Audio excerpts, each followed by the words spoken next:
Bismillahirrahmanirrahim. Aziz Talwa Talbat, Assalamu alaikum. Today we are here to discuss the most important topic of the question number 2, history and importance of the Holy Quran. The chapter name is Sharia of Law, sources of Sharia, sources of Islamic law. So basically this is important. Why? Because in that part we are going to study different sources by which in Islamic community we can make law. The scholar of Islam can discuss some important issues in this umbrella of this point. Okay, let's start studying. Meaning, first of all, you need to know the meaning of the Sharia. Whenever you are going to write down answer about any source of law, you are supposed to write down the meaning of it, because meaning are very much important, because these meaning are going to explain the depth of the topic. Okay, शरिया का जो मतलब होते हैं basically दो meaning होते हैं, law of Islam और path to be followed. Every Arabic word का two meanings in itself. Literal meaning of sharia or in the terminology of Islam, what is the meaning of Sharia? So law of Islam are path to be followed. Okay, let's come. You are supposed to know the order of the sources of Sharia. The first is Quran, then comes Hadith, then come Ijma, and then come Qiyas. So all are the main important source of Sharia. So basically these are sources has been divided into two parts: the primary sources of Sharia and the secondary sources of Sharia. Primary sources of Sharia are Quran and Hadith, while secondary or dependent sources are known as Ijma and Qiyas. ठीक है जी. तो इनके अंदर order आता है, तो उस हिसाब से हमने चीज़ों को लेके चलना होता है. Let's study about the Quran. So Quran is the first source of sharia. Why it is the first source of sharia, इस चीज़ को आप लाजमी अपने आंसर में लिखेंगे, क्योंकि अक्सर कैमरेज में जो क्वेश्चन आता है उसके अंदर चीज़ें उसने डिटेल में पूछी होती हैं. Quran is the secondary source of Sharia because Quran is the last divine scripture. It is unchanged from the beginning. It has been protected by Allah Almighty. It is complete code of life, etc. So this is how you are supposed to write down these 5 to 6 points in which you might explain about the importance of Quran as a primary source of Shariah.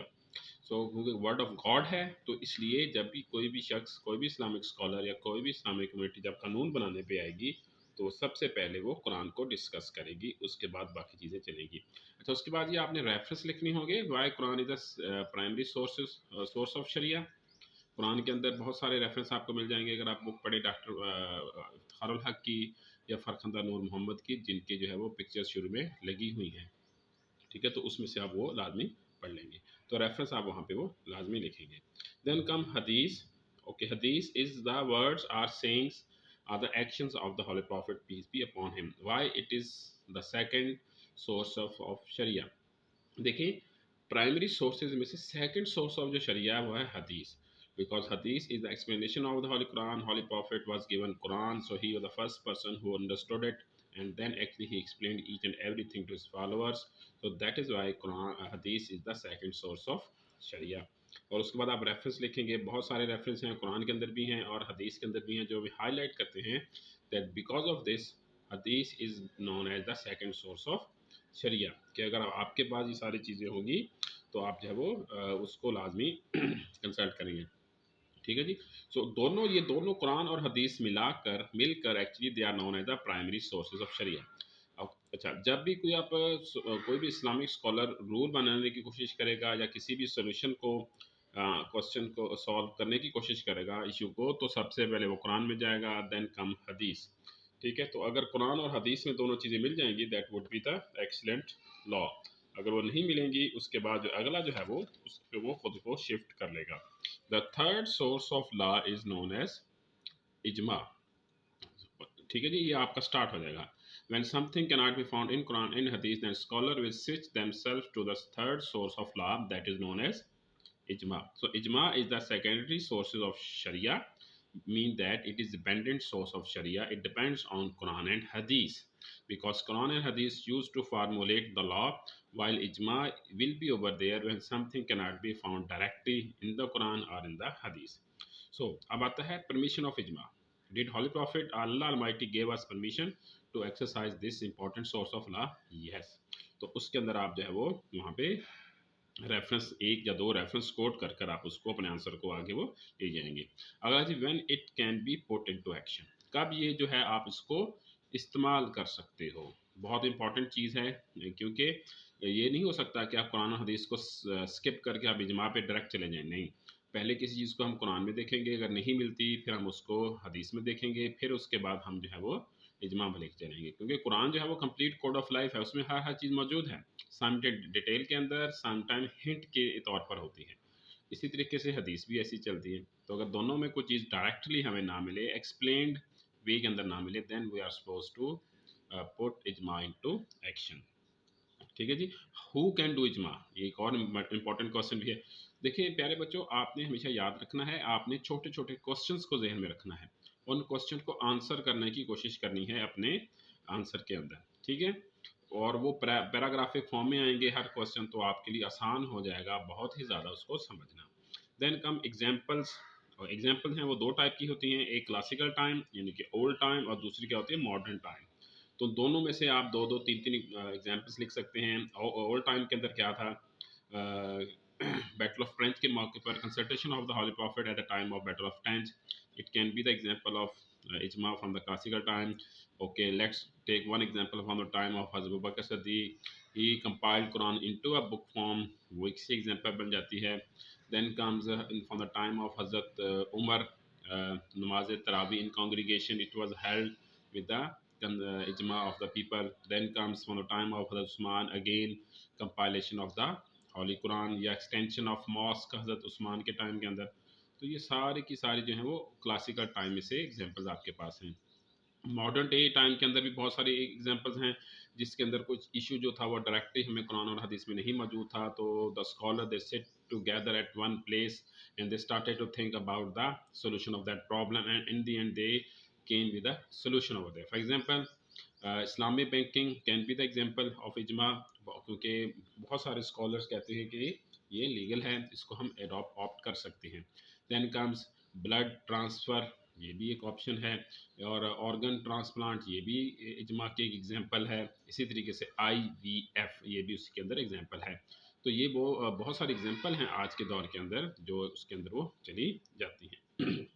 Okay, last let's come to the last of the sources of law, जो कि है हमारे पास क्यास। Okay जी, क्यास बड़ा मज़ेदार है जी, सोर्स ऑफ लॉ है।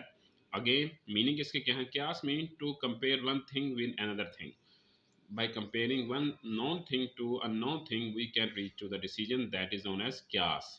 ठीक है जी, एनालॉजी इसको बोलते हैं कि कंपैरिजन करके आप उसको वहाँ पे वो चलते हैं। That this is also the secondary source of law.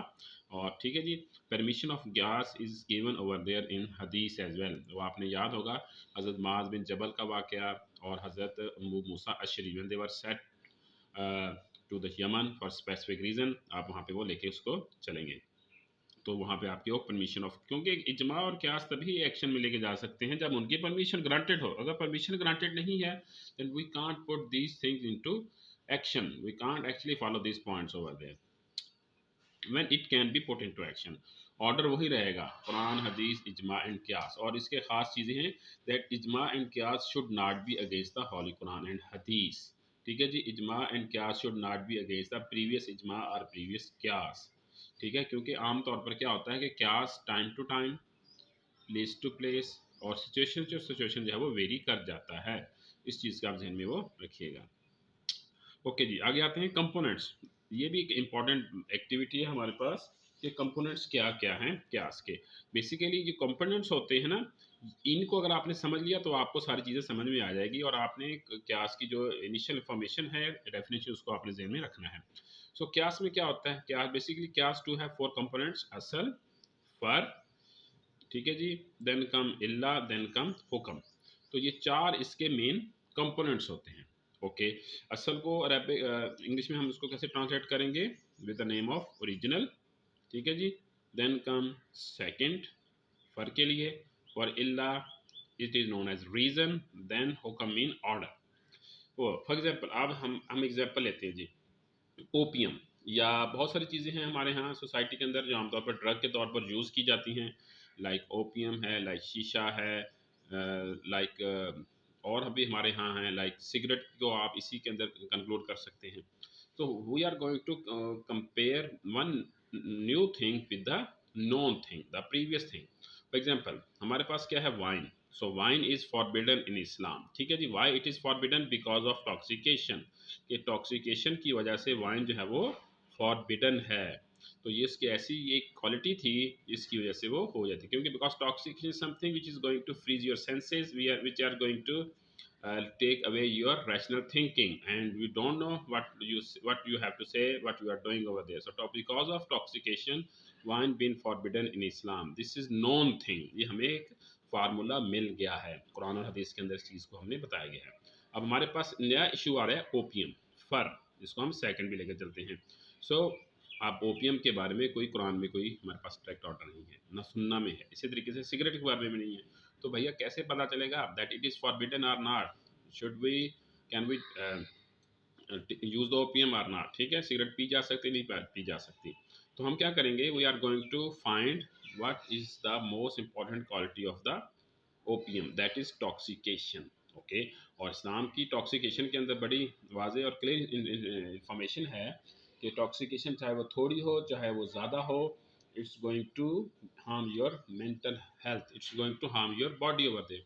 So because of this toxication has been over there in the opium as well. तो हम क्या करेंगे, दोनों को हमने कंपैरिजन किया, वाइन को और ओपियम को, ठीक है जी। और इन दोनों के अंदर जो कॉमन चीज़ थी वो क्या थी, टॉक्सिकेशन। जब टॉक्सिकेशन इसके अंदर आ जाएगी तो इनके लिए कॉमन और सेम ऑर्डर होगा हमारे पास, forbidden, that they are forbidden. So this is how qiyas is going to do the work over there. तो वो लेके वो चलता है, ठीक है जी। ओके, देखिए यहाँ पे दो चीज़ें मैंने मेंशन की हुई हैं, what the benefits of qiyas and what the benefits of ijma and qiyas. तो ये आपने जहन में लाजमी रखना है, because many time question has been asked by the examiner in this regard, what are the benefits of qiyas to the society, या what are the benefits of ijma for the society. या एक time ये भी question, ये भी last time आया था जिसके अंदर पूछा गया था, सम पीपल अपोज क्यास, why do you think this is so. तो आपने उसके अंदर अपनी रैशनल थिंकिंग और अपनी क्रिटिकल जो एनालाइज करना है ना चीज़ों को, उसको लेकर आपने वहाँ पे वो लिखना है, ठीक है जी। तो बेनिफिट्स ऑफ क्या में या इजमा में क्या होती है, brings unity among the people among the society, make life easy, it shows that Quran and Islam is a flexible religion which has the potential to solve the matters of day to day life over there, ठीक है। या कुछ लोग क्यास के बारे में कहते हैं कि इसको इस्तेमाल नहीं किया जाना चाहिए, वाई दिस इज सो। उसमें आप दो तीन एग्जांपल आप लिख सकते हैं। फॉर एग्जांपल नंबर वन, कि क्या जो होता है वो टाइम टू टाइम या प्लेस टू प्लेस चेंज हो जाता है, इसलिए इसको नहीं यूज़ किया जाना चाहिए। It may create rift among the people, it can confuse the people of different time and different places over there, इस वजह से नहीं करेंगे।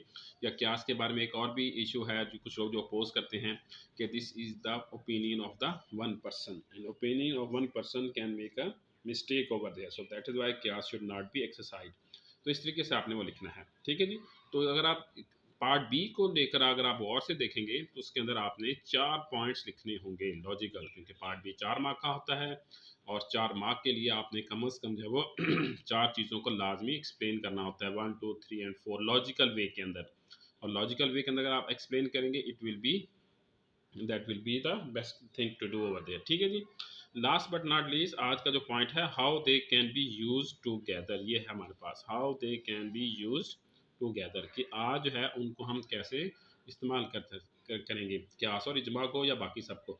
तो ऑर्डर में लेके आएंगे चीज़ें, ठीक है, एक दूसरे को सपोर्ट करते हुए चीज़ें जाएंगी, तो इंशाल्लाह वो आपका जो है वो अच्छा क्वेश्चन हल हो जाएगा। तो पार्ट बी को लेकर आपने लाजमी गौर से देखना है, उसमें कम से कम 4 लॉजिकल पॉइंट पार्ट्स होंगे। कल इंशाल्लाह हम पार्ट बी के बारे में डिस्कस करेंगे कि पार्ट बी को आपने कैसे सॉल्व करना है, क्योंकि पार्ट बी मैंने आपको शुरू एक लेक्चर में बताया था, आप नीचे लिस्ट में उसको देख सकते हैं, that how we can get maximum marks in question 1 8/8। उसके अंदर मैंने सब हेडिंग के अंदर बताया था कि how we can get full marks in part B. तो कल इंशाल्लाह जो है हम उसी को मैं आपको दोबारा बताऊंगा डिटेल के अंदर, क्योंकि ये वो पॉइंट है पार्ट बी वाला इशू, जो टॉपिक है या पार्ट बी जो ऐसा क्वेश्चन होता है जिसके अंदर आप फुल मार्क्स ले सकते हैं। चलें जी, अंटिल देन अल्लाह हाफिज़। हमारे चैनल को सब्सक्राइब कर लें, नोटिफिकेशन ऑन कर लें, और आइकॉन लाइक के बटन को ज़रूर दबाएं। कल मिलेंगे जी इंशाल्लाह। अल्लाह